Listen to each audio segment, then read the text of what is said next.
Bonjour à tous l'équipe. Du coup, on se retrouve pour l'avant-dernier chapitre de ce module Trader rentable, comment utiliser les retracements de Fibonacci. Alors, les retracements de Fibonacci, il faut savoir que Fibonacci, au tout début, c'est un mathématicien qui a créé une suite mathématique et on l'a appliqué au trading. Alors, pour commencer, comme d'habitude, je vais vous enlever tout ce qui a été tout simplement dessiné pour la précédente formation. Et là, maintenant, on va pouvoir voir Fibonacci. Alors, Fibonacci, pour ProRealTime, n'oubliez pas, je vais vous expliquer tout le process dans une vidéo spéciale comment avoir ProRealTime gratuitement. Donc, vous allez le trouver à gauche. Et là, par exemple, on va commencer à appliquer Fibonacci sur cette tendance-là. Alors, les retracements de Fibonacci, il faut savoir que ce sont des niveaux applicables à un mouvement, qu'il soit baissier ou haussier. Ok. Retracement applicable à un mouvement haussier ou baissier. Comme son nom l'indique, il va, bon j'ai écrit en gros mais c'est pas grave, comme son nom l'indique, il va nous aider à, à déceler des niveaux de retracement d'une tendance. Retracement d'une tendance haussière, retracement d'une tendance baissière. Concrètement, si là j'ai envie d'avoir mes niveaux de retracement, j'ai le niveau 23,6%, 38,2%, 61,8% et 100%. Concrètement, si le Dow Jones baisse jusque-là, ça voudra dire que le Dow Jones a retracé 23,6% de son mouvement haussier. S'il retrace jusque-là, ça veut dire que le Dow Jones aura retracé 38,2% de son mouvement haussier. 50%, 61,8%. Pour votre culture générale, sachez qu'au départ, le niveau 50 n'est pas dans la suite mathématique. Ok. Il a été ajouté par son biais psychologique. Ah ouais, là, on a dépassé, on a retracé la moitié du mouvement. Ça veut peut-être dire quelque chose. Il se passe quelque chose là. Donc concrètement, comment trader avec les retracements de Fibonacci? C'est un indicateur, comme je vous ai dit sur les bandes de Bollinger. Vous savez la phrase qui n'est pas très français, l'indicateur d'indication.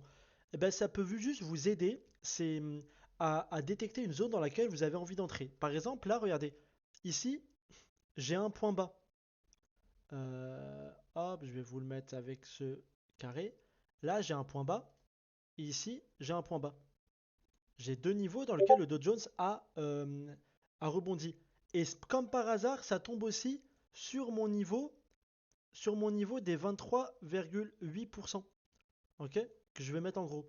Ça, hop, niveau 23,8% du, du mouvement haussier. Hop, 23,8% du mouvement haussier. Donc voilà, en gros, c'est juste un indicateur des retracements. En fait, c'est juste des niveaux qui vont pouvoir vous renforcer une zone. Par exemple, vous avez dit, voilà, moi, cette zone-là, j'ai ma moyenne mobile. Ok. J'ai ma moyenne mobile qui arrive dans cette zone-là, qui est à peu près à 37 000. Imaginez, là, vous avez une moyenne mobile qui arrive à 37 000. Imaginez, vous avez même une bande de Bollinger à 37 000. Et en plus de ça, pour renforcer ma zone d'intervention, vous avez votre niveau de Fibonacci de 23,6%. Vous avez un maximum d'éléments dans la même zone qui va vous renforcer cette probabilité de réaction du marché. Ok. Quand je vous dis sur un mouvement haussier, sachez qu'on peut appliquer ça sur un mouvement baissier. Ok. Par exemple, je vais me mettre en hebdomadaire. Ben, là, par exemple, regardez la baisse de la fameuse baisse de 2020. Voilà, je mets mon niveau. Ben là, le marché a retracé 50%. Après, il y a eu vous avez vu, il y a eu des turbulences autour des 50%. Ok. Des turbulences, les 61,8 ont été cassés et ensuite des turbulences autour. Et ensuite, on repart. Donc, c'est applicable même sur un mouvement baissier. Et l'interprétation, elle est, ben, j'ai retracé 23,6% de ma baisse.